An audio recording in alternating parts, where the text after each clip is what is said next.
大家好，很高興又跟大家見面了啊！今天跟大家聊一下海外人士或人在海外如何看中文新聞。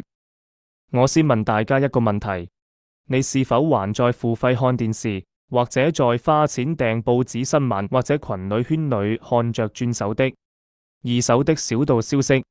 其實這一切的一切，現在只需進入一個網站，什麼都有，完全免費，每年至少節省1000加幣。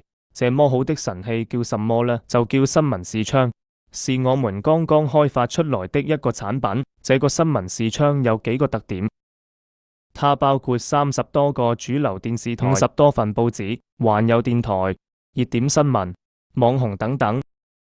因為是在溫哥華開發的，所以它包括溫哥華、多倫多的本地新聞、加拿大的國家新聞、中國大陸、香港、台灣的各地新聞，還有國際上的熱點新聞等等。因為是中文新聞，用中文服務，所以我們有國語的新聞、粵語新聞、英語新聞，有簡體中文、繁體中文的網頁服務。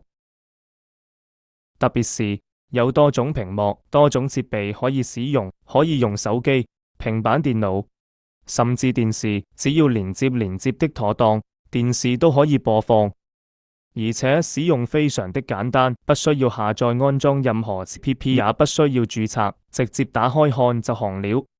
這麼好的神器，那叫什麼呢？叫新聞視窗。下面我們就介紹一下如何使用。謝謝收看。